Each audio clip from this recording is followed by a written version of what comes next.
are going to play another clip from Papa More, and then we are going to get into issue number 10. Here we go. Now, comics were something that I'd been reading for as long as I could remember being able to read. They were almost a staple part of working class existence. They were something like rickets. They were just something that you had. I'd originally read most of the British comics, which mainly featured working class children in working class environments, generally being spanked by their parents or teacher, which was a peculiar fixation of the British comics of my boyhood. And pretty much they presented a world that was almost indistinguishable from the one that I lived in, and thus I didn't find it the most exotic world into which I could escape. However, when I was 7, I picked up my very first American comics. These were bright, garish, 4-colour things that, rather than taking place against some anonymous northern British backdrop, took place in cities like New York, which to me were as exotic as Mars. The idea of buildings of that scale, the idea of this modernness that seemed to pervade everything. This was a futuristic science fiction world. And then, against that backdrop, you had these incredibly colourful characters who had these amazing powers, who could transcend their human limits. I'd already been attracted to mythology, fairy stories, anything which had people that could fly or become invisible, or could lift huge mountains, or could perform any of these heroic acts for which gods and heroes are largely famous.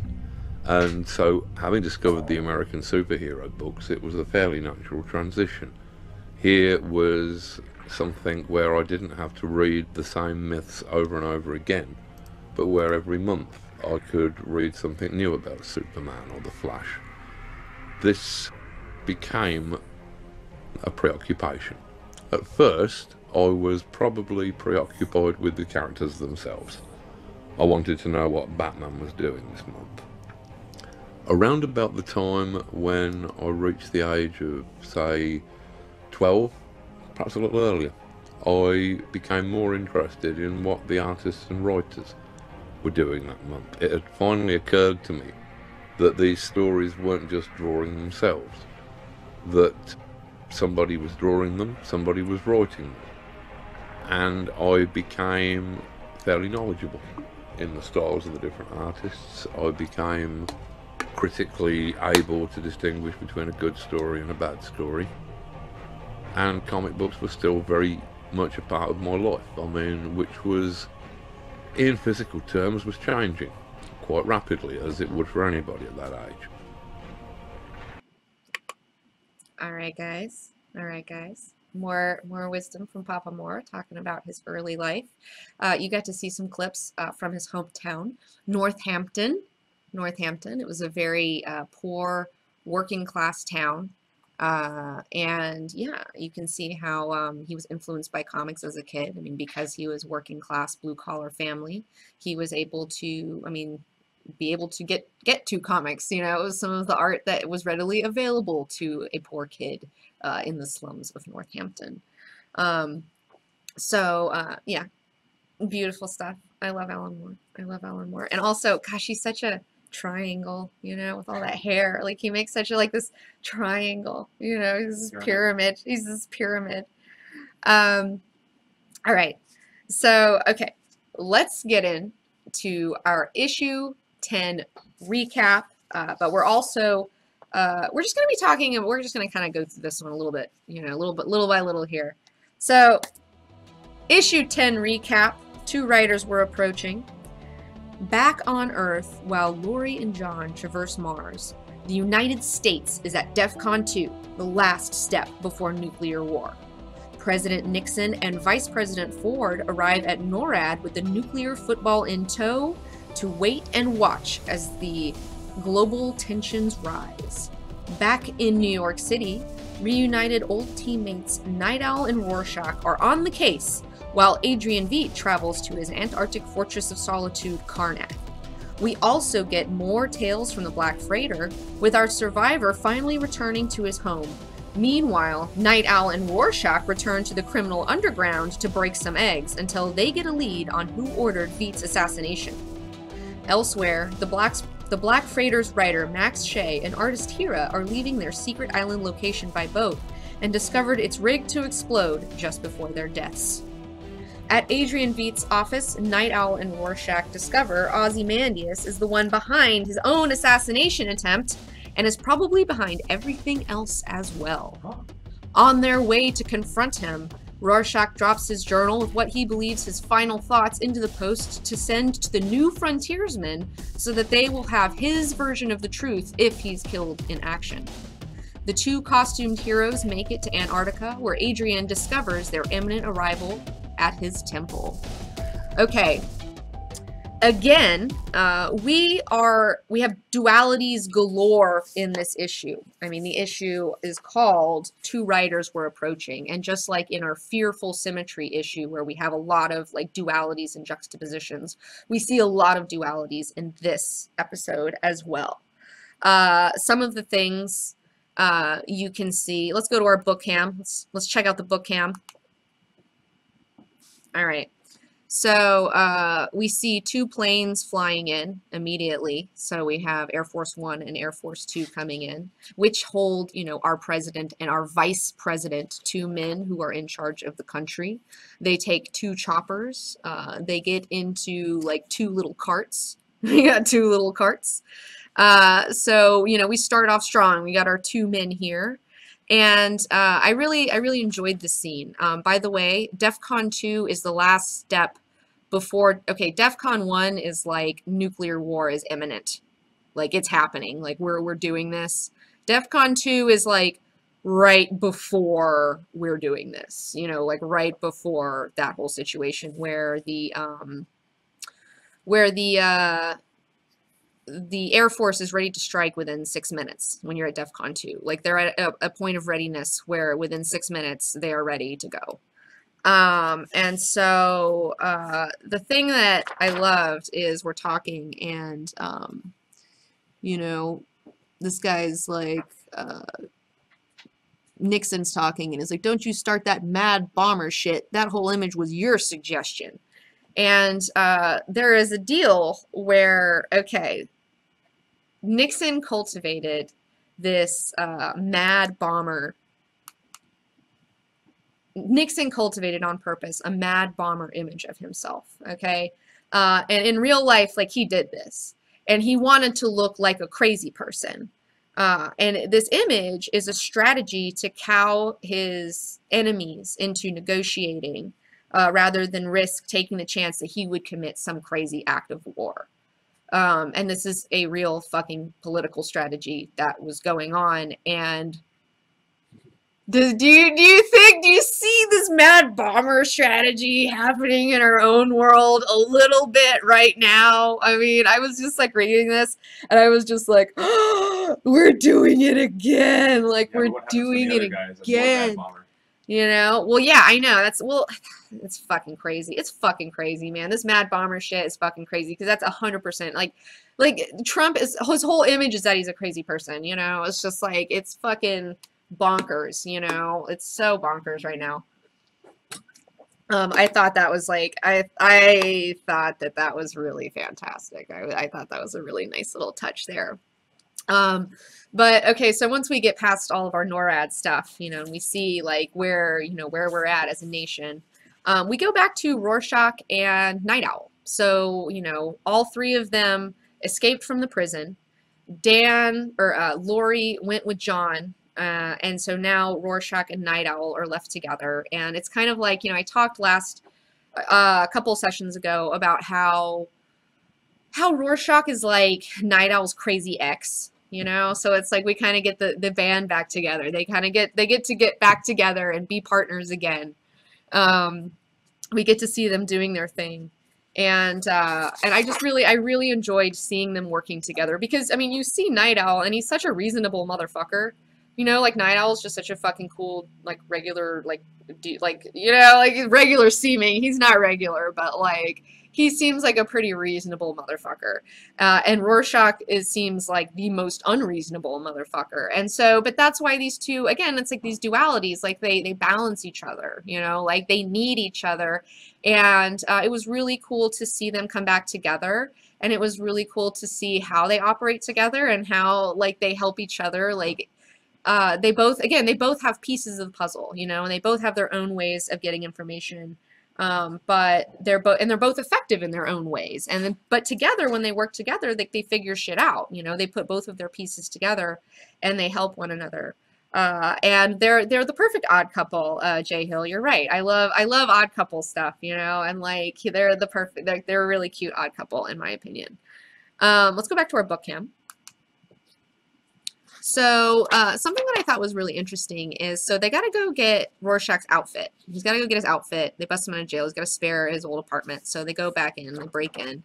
And his landlady was there, who he was having problems with. And you saw her on the news, like when everyone, like when Rorschach got all fucked up and he was in the, you know, in jail, everyone was talking about him. And she was like, oh yeah, he was a pervert. You know, he was always trying to like proposition me sexually, which he never did. I mean, we all know that he's asexual because his mom was a prostitute. And so now he hates women and like he can't like do that. That's not his deal anymore. He was fucked up.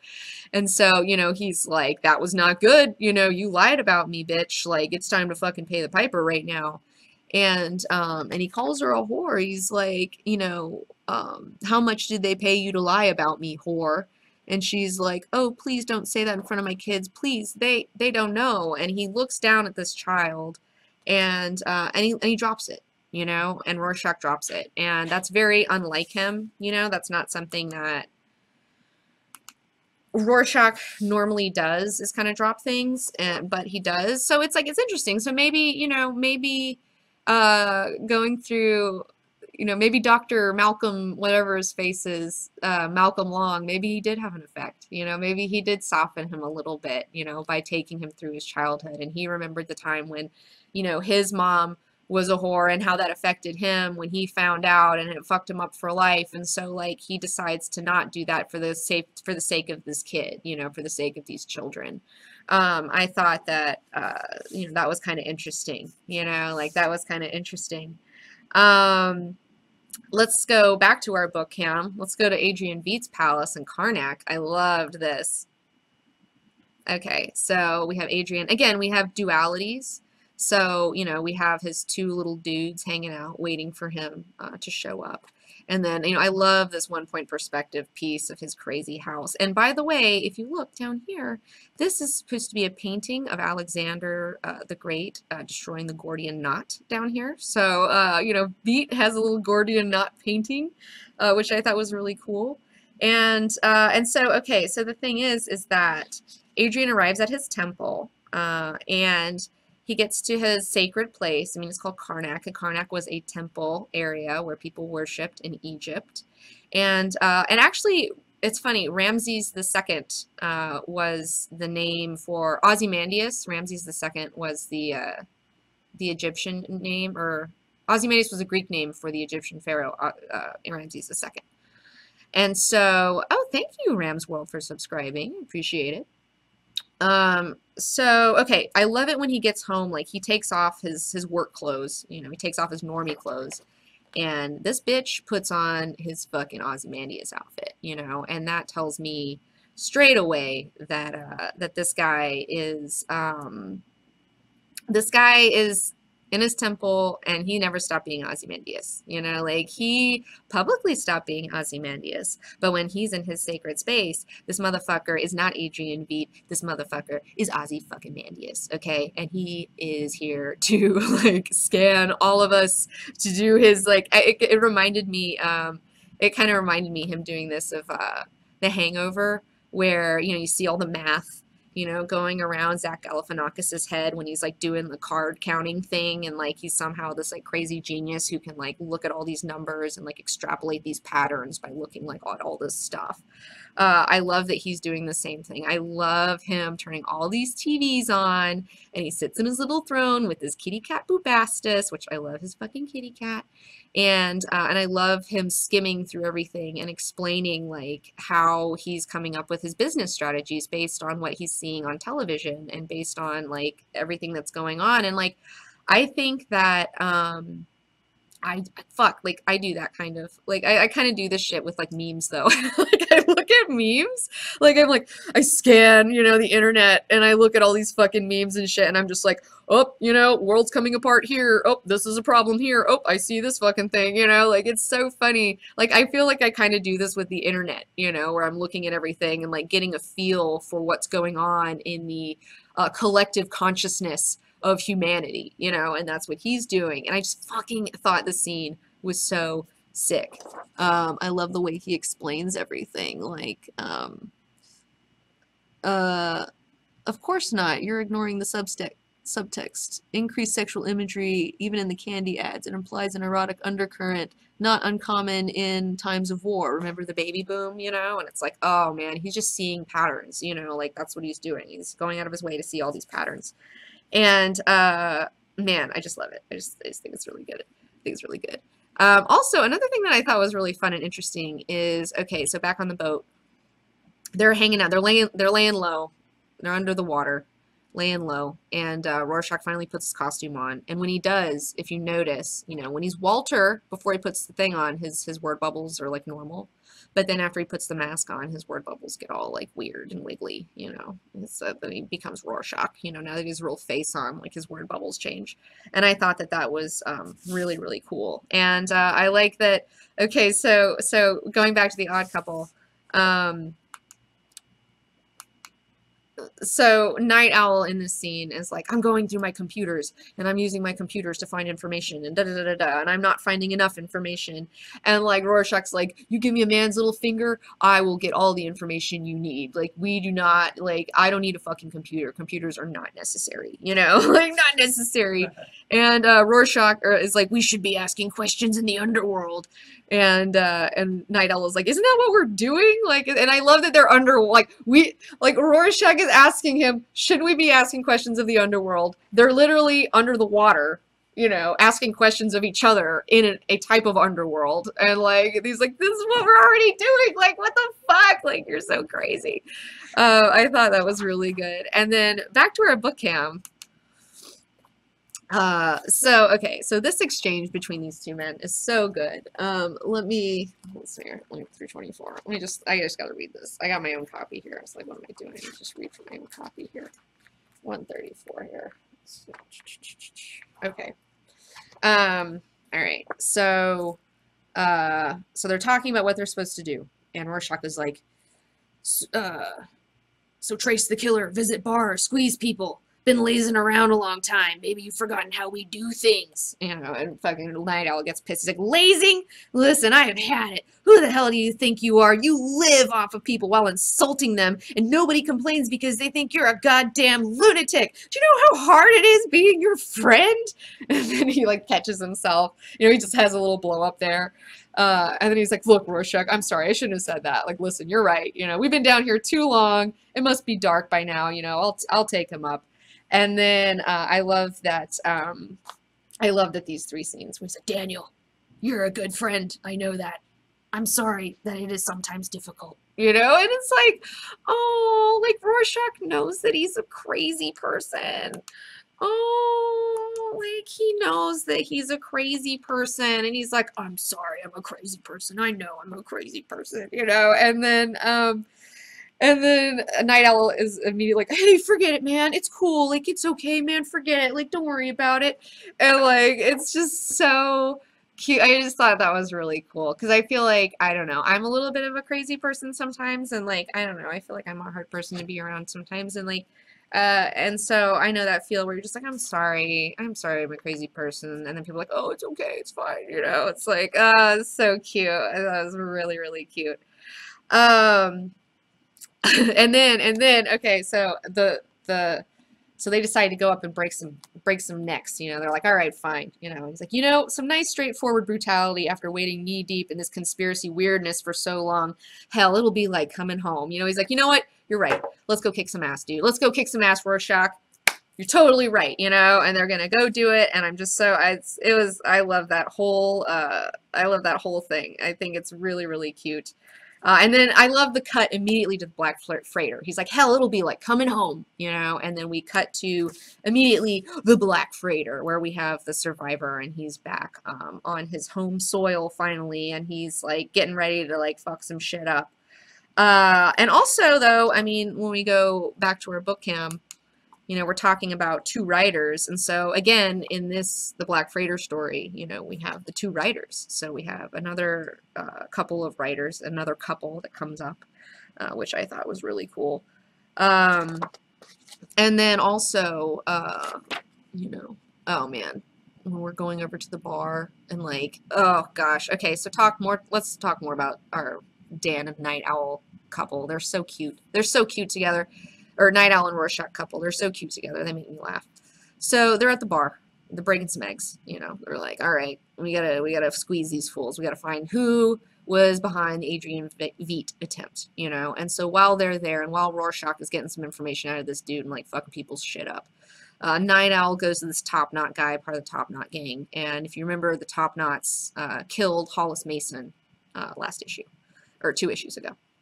And so Night Owl is interrogating this guy, and this guy is like, and Night Owl has no idea right now. Like, Night Owl has no idea that the original Night Owl, that Hollis Mason, is dead. And so this guy's like, oh, I knew you'd hassle me just because the other Night Owl got killed by some Top Knots, you know? And so, and you see, like, Dan in this image, you see him getting up, he's like, wait, what? You know? Like, and he plays it cool, like he knows. He doesn't act like he doesn't know. But then, I mean, he fucking loses it on this guy, you know, and he's just like, starts choking this fucking guy. I mean, he just like can't deal, you know, he's super bummed that Hollis is dead, and he's kind of like having a come apart, you know, that's what it's called. It's called having a come apart, and it's a Southern term for it. And that's what he's doing. And Rorschach's like, whoa, not in front of the civilians, guy. You know, it's just like, whoa, whoa. When Rorschach is the one who's like, whoa, you need to chill, dude. Like, you need to chill. That was great. I thought that was so beautiful. Like, he loses it, and Rorschach reels him back in before he commits a fucking murder, you know? And I love that he's not judgmental about it, though. He's like, and he doesn't say you're doing the wrong thing. He doesn't chide him for his feelings and like wanting to kill this guy. He just tells him not in front of the civilians, you know? Like, you can't do this in front of the civilian. Like if you're gonna do this, like, I might help you, but like, we can't do this in front of everybody, you know? Like, it's so good. But he was there also like to kind of watch over him. The crazy one like reeled him back in, which is something that happens a lot. I don't know. I feel like when you have a partnership with the straight man and then the wild card, you know, that's what they do, because the straight man, you can't be a straight man forever, and straight men crack sometimes. That's the thing about straight men, is that when they crack, man, they really fucking lose it, you know, like they're not used to losing it. So when they lose it real hard, you know, and as a crazy person, it's your job to reel in the straight man before he like fucking like really commits some grievous acts. Like that's some real shit right there. Also, okay, so we have more lovers, you know, we've got another 2 lovers over here, Max and Hera.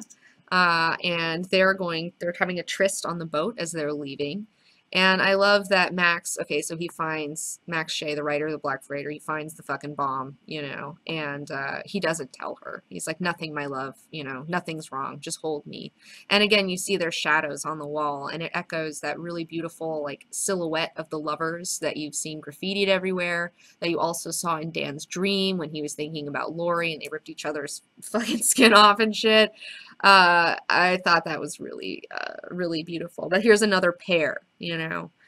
And then, okay, so finally the boys, they hit up, okay, they're like, all right, so this pyramid scheme, or pyramid deliveries company, they got something to do with this. There's some shit going down. They go to Adrian's office. They're trying to find Veidt and tell him what's up and get his help. They're hanging out, and they're looking at his stuff. He's gone, obviously, to Karnak already. And I love that they're looking at this chart. He's like, what is this chart? You know, what is this? And it's this chart, and it's like all of these like multiple crisis graph lines. They're all converging in the mid 90s. So you have Ozymandias over here who's been calculating what's going on. Like he listened to the comedian many years ago at that meeting with like when they had that meeting, they were going to get the Minutemen or whatever back together. Like he listened to the comedian and was like, the Maybugs are going to be flying, you know, and everything's going to be terrible. And he was like, oh shit, maybe he's right. Then went and quantified all of this with big data, got as much data as he could, you know, created a graph about it and was like, oh shit, it looks like, yeah, in the mid 1990s, all of these lines of crisis are going to converge and there is going to be a real fucking problem. You know, we're going to hit a real fucking problem. But unless there's an opportunistic crisis, you know, which again, we're talking about number 9, you know, opportunistic crisis for growth, unless there's an opportunistic crisis a decade earlier. And this is like, we're in the mid 80s in this comic book. So I thought that was good. And also like, oh my God, I love that like when he figures out his fucking Ozymandias, the world's smartest man, you know, and like his fucking password got figured out. Like, you're not that fucking smart, dude. And like, he's so fucking smart, but like, he still like has his fingerprints all over everything. Like, he's still a human being. Like, even though Ozymandias is smart as fuck, he's still like the pyramid fucking delivery company, you know? And it's like, pyramid, bitch, you're a fucking Egypt fucking freak. You're a fucking Egypt addict. You've got a huge vanity boner. And that's how he was figured out, is through his vanity. You know, he's figured out through his vanity because he loves Egypt shit so much that he makes all his dummy companies with fucking Egypt names, you know, and shit like that because he's a fucking dork at the end of the day, just like the rest of us. I thought that was fantastic. And also, like, I loved when, Rorschach is talking about how ancient pharaohs used to look forward to the end of the world and believed cadavers would rise and reclaim hearts from golden jars. Understand now why I always mistrusted fascination with relics and dead kings. In the final analysis, it's us or them, you know. And I was like, oh shit. Like, I thought that was a really great line. But that's also something that like Ozymandias is. Like, Ozymandias does like accept death. He doesn't worship it, but he accepts it as a thing that happens that to get to another point, you know. I thought that was really good. And then another thing that was really cute that I don't know, maybe you guys saw, maybe you guys missed. But when they're flying out of the city, flying out of the city, here we go. Where's Archimedes here? Oh, they're going over Madison Square Garden, and as you can see, there's a band. And if you notice, this has been going on in the comic. There's a band, the Pale Horse, that's going to be playing at Madison Square Garden, you know, and so that is a play upon, you know, I saw, you know, Death riding and he sat upon a pale horse. I can't remember the exact words, but, you know, the Revelations where you have the 4 horsemen of the apocalypse and Death rides a pale horse. So we have Pale Horse who's going to be playing at Madison Square Garden, plus Kristallnacht is going to be there. Kristallnacht, and that is a reference to the night where the Jews were seized in Germany, and like the fucking Gestapo went out and fucked everybody's shit up and like started rounding everybody up, and it was called Kristallnacht, means crystal night, and it was referring to all the broken glass. You know, all this glass was broken, like getting into everybody's houses and like taking them and rounding them up and putting them in fucking like concentration camps and shit. Like, it's like, oh my gosh, like I love this little image right here, and keep that in mind for our next session. And I also thought it was really cool, like this part was cute where he's like, oh, the birds could be in the air right now, transition to Archimedes like flying, you know. I was like, oh, it's so cute, I love it. And this issue ends on a Bob Dylan song lyrics from All Around the Watchtower. Outside in the distance, a wild cat did growl. 2 riders were approaching, and the wind began to howl. And we have, you know, all this going on. And if you didn't know, so these lyrics are partially based upon a Bible prophecy. In Isaiah 21, there is a prophecy of the fall of Babylon. And what it says is, go post a lookout and have him report what he sees. When he sees chariots with teams of horses, riders on donkeys, or riders on camels, let him be alert, fully alert. And the lookout shouted, Day after day, my lord, I stand on the watchtower. Every night I stay at my post. Look, here comes a man in a chariot with a team of horses. And he gives back the answer, Babylon has fallen. Has fallen. All the images of its God lie shattered on the ground. Yeah, that's right, folks. That's right, buckets, buckets. Dust off your Bibles, kids. All right? Dust off your Bibles. Yeah, we're talking about some fall of Babylon shit. And Babylon is something that I'm really interested in. And so, okay, so these lyrics are loosely based upon a prophecy of the destruction of Babylon. And I think that Babylon as a symbol is really interesting. And here's the thing. Okay, I see some of you guys out there like, oh, I'm better because I'm an atheist. Look, these are stories, these are myths and legends just like everything else. I love Greek mythology, I like Christian mythology, I like Judaic stuff. I think all of these, there's a lot of stuff you can learn from these stories. They're really fascinating. And if you can divorce your emotional reaction to religion, and I know organized religion is really annoying, I get it. You know, like I had to go to Sunday school for like 18 years. Like I did a lot of time in church. I get it. Okay. I get why you're mistrustful and don't like it, but you have to divorce your emotional narrative from it and be able to look at it without that, so that you can gain insights from everything. And I mean, the Bible is like really there's a lot of shit in there. And also realize that the history of art is also tied to the history of religion. Yes, the history of art is tied to the history of religion, and a lot of art has been created from religion. I mean, it's real, like the church has been some of art's best benefactors for a long time. So, you know, I know that organized religion can be really annoying, but don't let that scare you off from learning about Bible stories and things like that. I'm actually want to learn more about, more Judaic stuff. I need to learn more about their stuff because I'm really interested in Judaism right now. It's something I'm really fascinated in. But for me, so I think a lot about Babylon because I live in LA, I live in Hollywood, you know, Hollywood's very close to me. I go have Hollywood adventures. And in Hollywood, it's funny, there's like this huge in the heart of Hollywood, there's this huge Babylonian kind of shopping mecca center, where there's also the big theater, the Grauman's, you know, Chinese theater and all this stuff. And I think that, so I feel like Hollywood is kind of like a modern day Babylon in a lot of ways. And for me, what I think Babylon is as a symbol, and there was an actual Babylon. We're not talking about actual historical Babylon, okay? Like we're talking about Babylon as an idea, Babylon as a symbol. And for me, Babylon symbolizes, and I think for the Christian faith, because Babylon is mentioned several times in the Bible. It's mentioned in Revelations, it's mentioned in Isaiah, and it's also mentioned in Genesis. And it's mentioned in different times and in different circumstances. But from what I think of it as a symbol, symbolic of man's pride in his feeble, mundane achievements, his earthly achievements that mean literally nothing in the spiritual realm. You know, his spiritually bankrupt achievements on this earth is kind of what Babylon stands for, in my opinion, you know, and that pride, I don't know if you've heard the term, pride comes before the fall, you know, and that's something I think about a lot. Pride comes before the fall, you know, and you think about Babylon and like they had the Tower of Babel and like they were building this tower to God, you know, to speak to him, and then God like struck it down and that's the thing. It's like that's something that happens in life a lot. It's like we build these sandcastles, then they get kicked over, you know, and we build these little prideful little things about, you know, oh, look at us, we're so great humans, and then it just gets fucking kicked over by like fucking whatever. But yeah, I think the pride, I don't know, like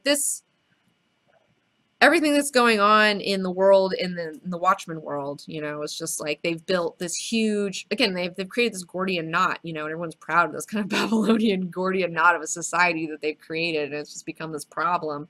And now it's like, it's that, you know, number 9, right, opportunistic moment for crisis so that there can be a rebirth. Now, let's get into another thing. Okay, I also, as much as I love Sally Jupiter's supplemental stuff last time, I really, really liked Adrian Veit's. I really love Adrian Veit's stuff because, okay, here's the deal. I'm a fucking small business owner, okay? Like, I'm a little mini Adrian Veit, okay? I've got a little mini empire. I don't have a bunch of people working for me, but I am at the top of a dumb pyramid of dumb stuff. Me and T, although it's just me and T at the top. and then there's nobody at the bottom. We're trying to like, I don't know. I guess you guys are a part of that pyramid too. I guess I shouldn't say that, but like, okay, so like looking at all his business stuff, like his business papers that Dan grabbed on the desk when they were like getting ready to leave, was so great. I thought these were so cute. Let's go to our book cam here real quick.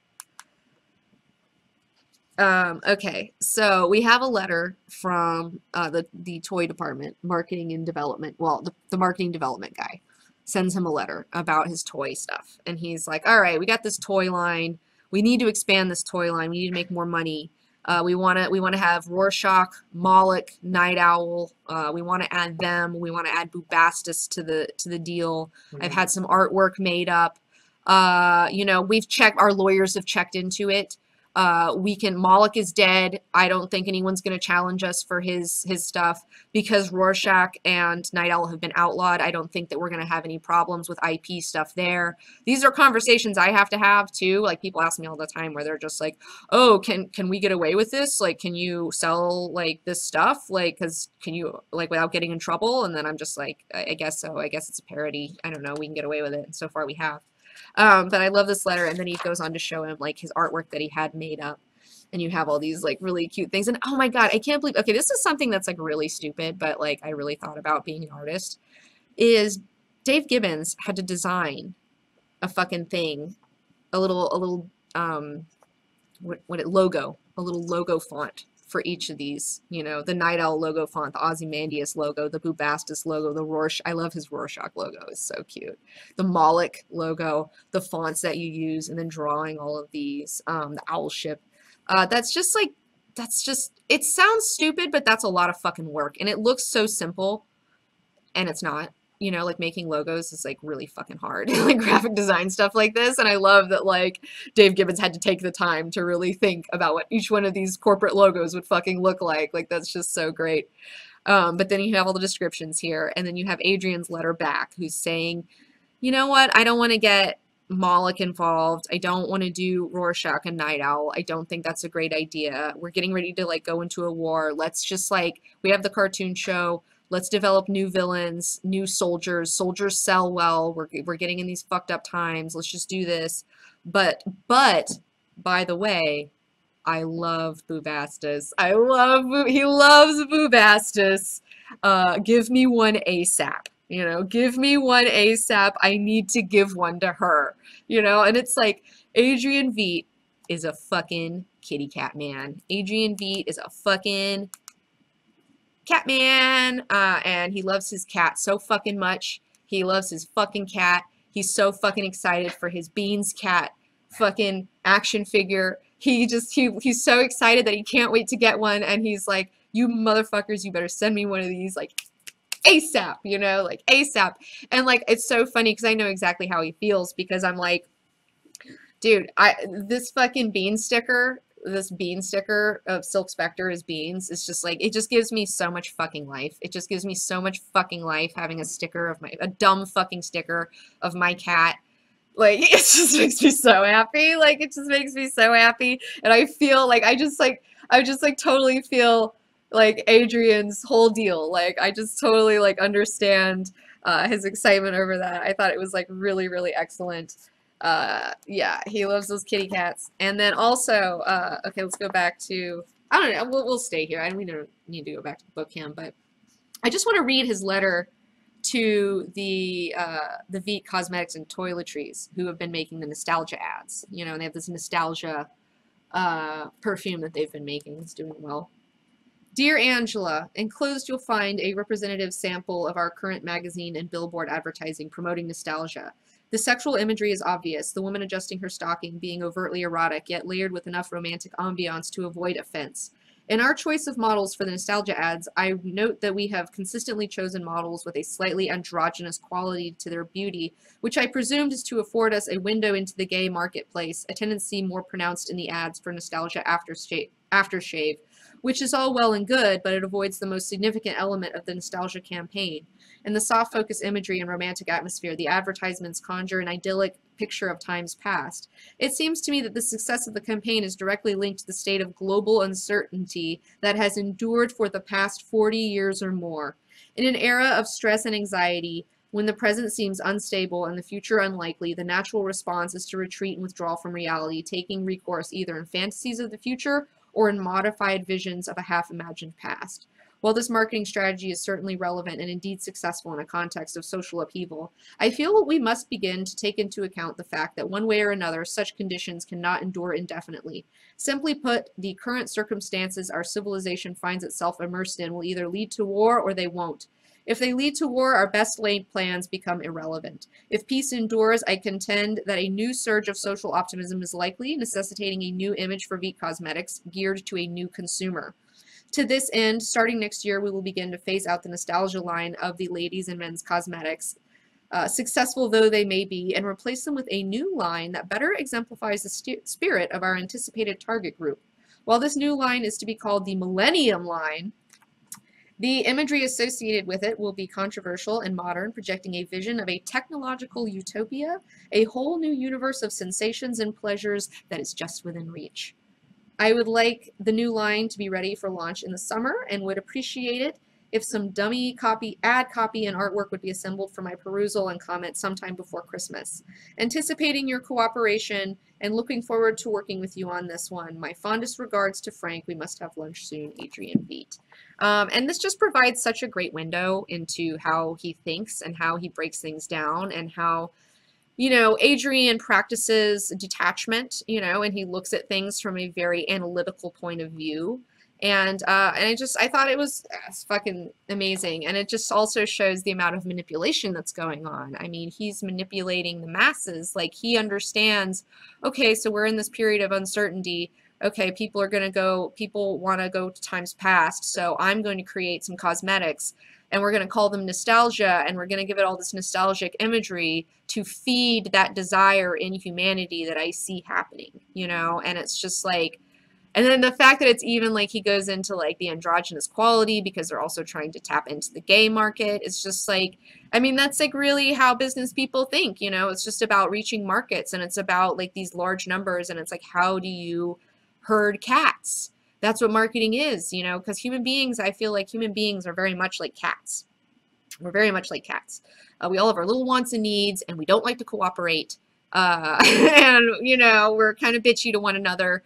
And so, you know, being able and herding cats, I mean, it's like, it's hard to get all cats to do the same thing at the same time. So it's like marketing is a way to try to herd cats, try to take us chaotic little beings and put us together, you know. I thought it was really great. And also, because that's something too. It's like, you know, it's really interesting for me because like I do have to, I am the product to a degree, you know, I'm my own product to a degree. So I have to think of myself in terms of being a product, and I have to think of myself in terms of like, okay, what is this going to freak people out? Is this going to make people happy? Like, what do people need right now? Like, what are they responding to? Like, how do I sell myself? How do I sell my image? These are all questions that I have to ask of myself, you know, and I don't know, I just love these supplemental pieces because it's just like, yeah, you know, it's one of those things where I went to art school, not business school, but I've had to learn real quick, you know, I've had to try to learn real quick to kind of keep this boat afloat, you know. I feel like the Team 19 boat is like this leaky boat that I'm constantly like, you know, getting water out of before it like fucking falls into the lake, you know. But marketing is totally psychological. You're right, Neutrino. And it's kind of a fucked up power, but it's something that you really need to learn. It's something that artists need to learn as well. And it's something that I was very resistant to for a long time because I saw it as something that was very manipulative and shitty. And I'm not saying that marketing is absolutely manipulative, but it doesn't have to be shitty. You know, it's like you can try to use marketing and manipulate people into doing things that are healthy instead of manipulate people into doing things that are unhealthy, you know. And so I feel like, you know, I've gotten over my issue with marketing and being upset at it and learning to use it and this power, because it's a power. It's magical, you know. And I feel like marketing is a little bit of magic in it. And you need to learn this skill. And so you can, again, like use it to just try to get people to do good things like reading The Watchmen, you know, like reading Watchmen and reading a book and thinking about it. I mean, my whole thing is like, you know, in the last issue, we're talking about how, you know, the whole purpose of existence is to create more and more consciousness. That's what Carl Jung said, is that we're supposed to create more and more awareness, you know? And so that's kind of what I'm trying to do with my marketing stuff, is like use it to create more awareness in people around me. And that's also something that I think that, well, here's one thing, okay? Call Me Mr. Hex asked, is it okay to manipulate people into doing the correct thing? And it's like, you know, we think when you hear the word manipulate, you immediately, again, you have an emotional response. You know, you have this emotional response to the word manipulate. It sounds like a negative word, you know. And in many contexts it is. But the thing is that we don't realize is that we manipulate each other every day, all the time. We manipulate ourselves. We manipulate everyone around us. Like, it's something that we constantly do, but we don't want to admit to doing because it sounds negative, you know. And it's like, it can be, you can be manipulative and be negative with it, or you can be manipulative and be positive with it. And I think it's more important to learn how to manipulate yourself versus, you know, I mean, learning how to manipulate other people is one thing, but it's much harder to learn to manipulate yourself. And I think that's like, if you can learn to change yourself, then, you know, you can help maybe other people, like inspire them to kind of make change in their life. And there's a difference between, like, there's manipulation, but manipulation, the other side of that, I think, is the positive side of manipulation. I guess the word I would feel like is a positive word for it is inspiration. So, you know, my thing is like, I'm not trying to force my will on anyone, but I also am trying to inspire. I try to inspire, you know, like, people to be better. Like, that's, I think, a better way to do it rather than whatever, you know. But anyways, okay. And the thing is about Adrian Veidt is that he also, like, I read the Veidt method, okay? The Veidt method at the end was another thing that I thought was really cool, and I want to read this to you guys too. The Veidt method. Hello, if you're reading this, it's because you sent away from my course, and if you did that, it's because you think you need a change in your life, a better body, increased confidence and magnetism, advanced mental techniques that will help you at home or in business. Well, yes, we can offer you all of these things, but in order to have them and enjoy them, there's got to be a new you. More than just a bodybuilding course, the Veidt method is designed to produce bright and capable young men and women who will be fit to inherit the challenging, promising, and often difficult world that awaits in our future. The course is designed to be easy to read and understand, and if you follow it through, I assure you that you and your friends will quickly notice the results as a whole new realm of ability and experience is opened up to you. Below is a brief summary of what you can expect to find in the later chapters of this volume. Number 1, understanding the self. Both the body and the mind are parts of a biological robot that our immaterial souls inhabit. Check. Agree with that. Like any machines, they can be tuned, improved, and made to run more efficiently as long as one understands the process for doing so. Check. Yes. Through meditation and intellectual exercise, we may come to use our minds in ways that we never thought possible. Check. Yes. In this first chapter of our manual, we will discuss lateral thinking, Zen meditation, and the power of dreaming and the subconscious, along with other useful techniques for the advancement of the mind and intellect. Though not a religion, there are powerful spiritual disciplines behind the Veidt method that must be understood if the student is to proceed. Check, check, check. Lateral thinking, by the way, is problem solving by an indirect and creative approach, typically through viewing a problem in a new and unusual light. I like to think of lateral thinking as looking at things on different levels, you know, being able to detach, again, from your emotional response to it and see it from different perspectives, different heights and levels. That's what lateral, up and down, being able to think of things on different levels. First of all, that sounds fucking sick, you know, and also the power of dreaming, the power of subconscious. I was actually just talking to my friend Sig Neutron. He's on Twitch. Sig Neutron and Ranny about dreaming and subconsciousness, and he's like a lucid dreamer, and we were talking about like lucid dream stuff. That was really cool. And my dreaming stuff is getting better. I need to get better at like dreaming and remembering my dreams and shit like that. I'm not like a lucid dreamer right off the bat, you know. Like I know some people who like can totally do that shit no problem. But I'm working on it, you know. Also, okay, so we go to health and body. In our second chapter, we explore the connection between the body and mind and learn how this helps us conquer pain and illness without recourse to drugs and medicines. We will show you step by step a number of techniques for focusing the mind's healing power upon any ailing part of the body. In relation to this, we also examine how the actions of the body can be used to aid and focus the mind, taking into account yogic doctrines and martial training.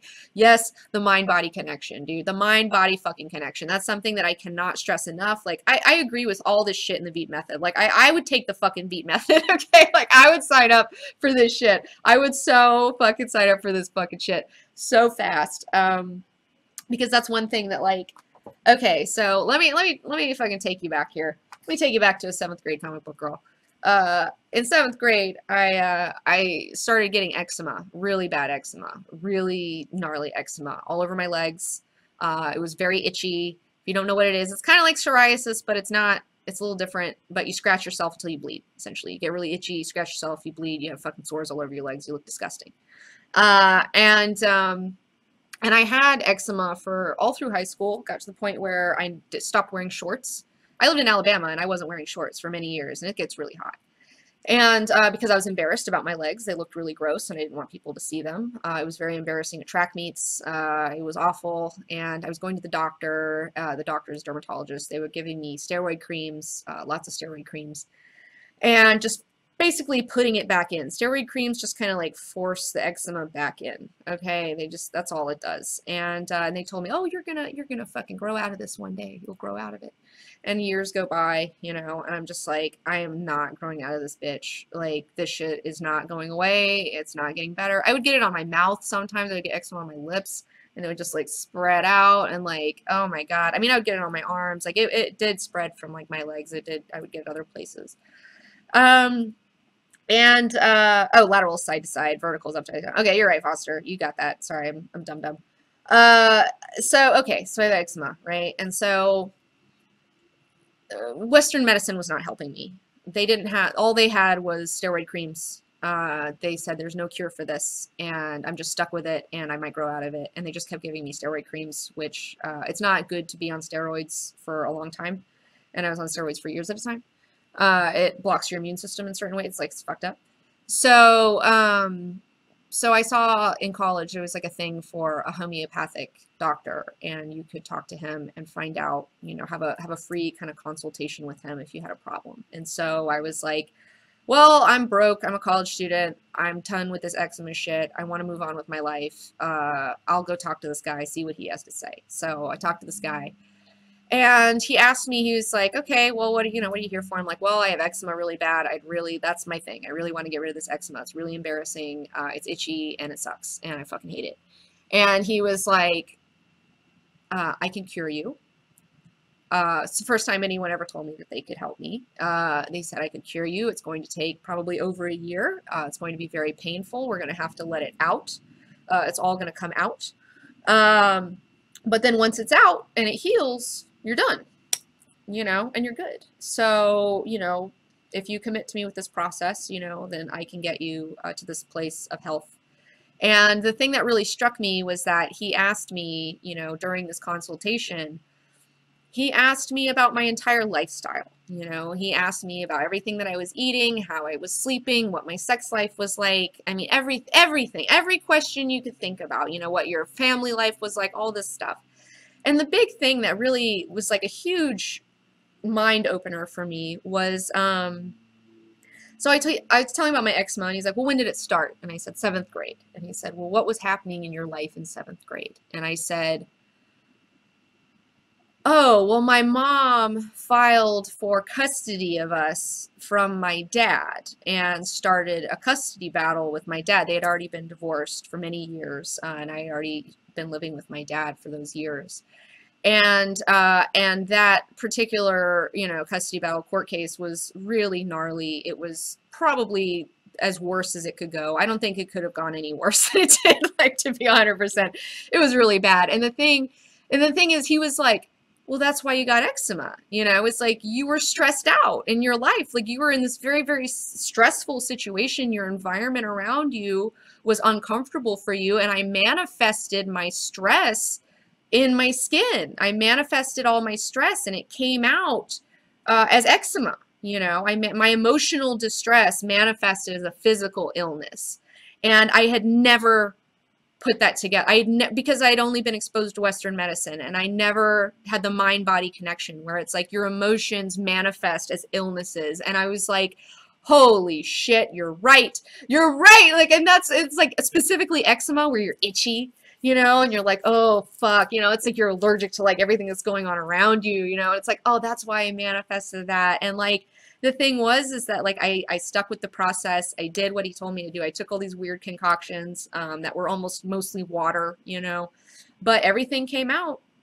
And it was really horrific. I couldn't even wear pants for a while. My legs were so covered. I did get really sick because I had just open sores all over myself for a long time. And then I ended up getting an infection because of it, because you just can't keep it clean forever, you know? And it was really painful. It was one of the most painful things I've ever done in my life. I was covered in it. I looked like a fucking burn victim. I looked so bad. It was just so painful and so hurtful.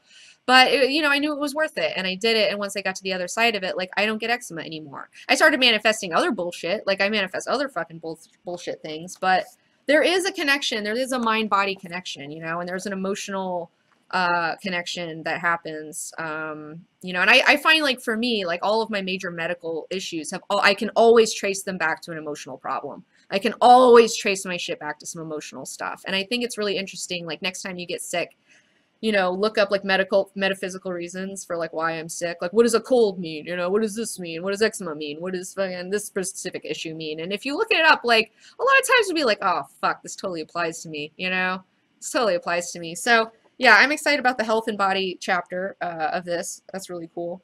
And okay, so he goes on, creating a new you. Our third and longest chapter presents a carefully coordinated series of physical and intellectual exercise systems, which, if followed correctly, can turn you into a superhuman, fully in charge of your own destiny. That is required.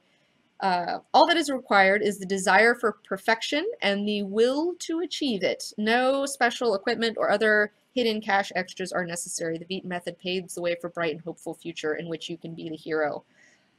And then you in the world, just as you are a whole organic being, complete unto yourself, so are you a part of a larger social organism consisting of the people around you, the people that work with you, and ultimately the whole world. When you yourself are strong and healthy in mind and body, you will want to react in a healthy and positive way to the world around you, changing it for the better if you are able, and improving the lot for both yourself and your fellow man. Check.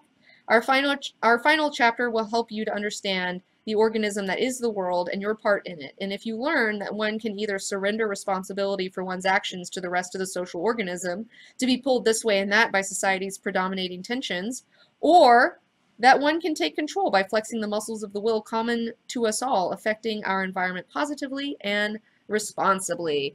And I love that. Like, that's fucking check. You know, it's like we are individuals, but we are also part of a larger social organism. I do believe that humanity can be considered one social organism, and that we're not as in control as we think we are as individuals. Like, we think that, oh, I'm doing this because of this, but really, like, we're doing it for these weird, like, higher social reasons that we don't even fucking realize. It's, like, super interesting.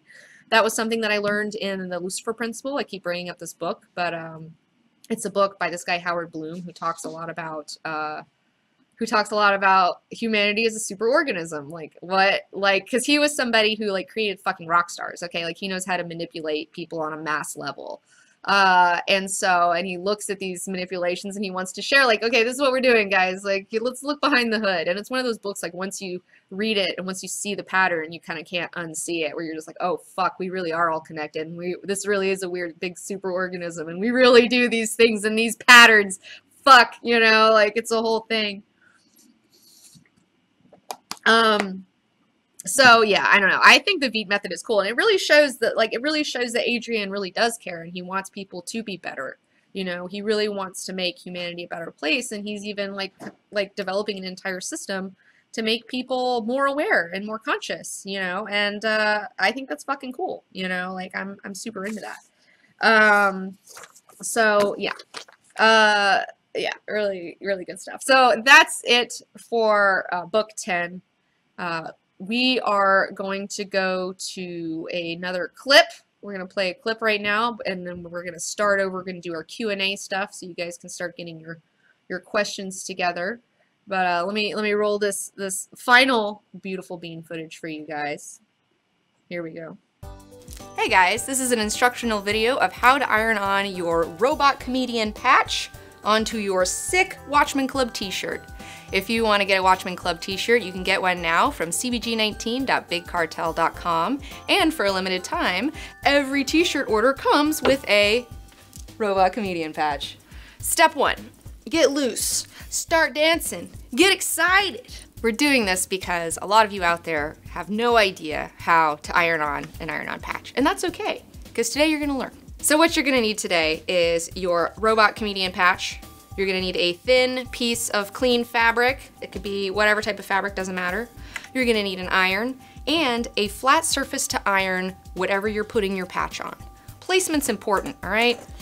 I am going to put this guy right here. He's facing this way. I feel like over here, he's facing the other way. You don't want that. You wanna, I'm gonna suggest, you don't have to take this suggestion, but I think that a right arm shoulder placement is pretty dope.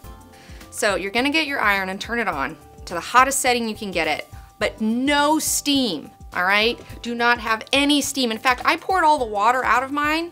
Actually, there's not a lot of ways to screw it up. Pretty much the only way you can screw it up is if you have the steam on your iron. All right, so, okay. So we're gonna take our shirt or backpack or whatever you got. You're gonna get it ready, okay? Here we go. Lay it down on our flat surface here. Now we're going to take our patch and place it where we want it. Put it right about here. Let me see what I'm gonna do mine a little bit off center towards this way because it looks good if it's coming around a little bit more. So, here we go. Cool. All right. After you have your patch where you want it, then you take your piece of fabric and you lightly lay it on top. Then you're gonna take your hot iron and you're gonna just put it down. And I like to do this maneuver. Well, you don't want to keep it stationary because you could burn this whole thing. So, but I like to just give it a little wiggle. But you want to press down firm on it too. You want to do this for like 30 seconds, 40 seconds. Make sure to get the whole thing. Because what this is going to do is it's going to melt the glue that is on the other side of this patch, and that glue is going to stick in to the fabric. I like to get these edges too, just make sure. Another thing you want to be aware of is the fabric that you're ironing it on. Because if you're using like a polyester or something, you got to be careful because that can melt. So be careful. So now you can take off your piece of fabric. Kind of see the glue here, so I know it fucking worked. Whoops. All right. And then, if you want to get a little bit of extra, you want to give it a little bit of extra sauce, flip it inside out. And then give it another little iron, you know? Maybe this for like 15 seconds. You don't need you don't need this for the inside out guy. Just give it a little bit of heat on the other side, you know?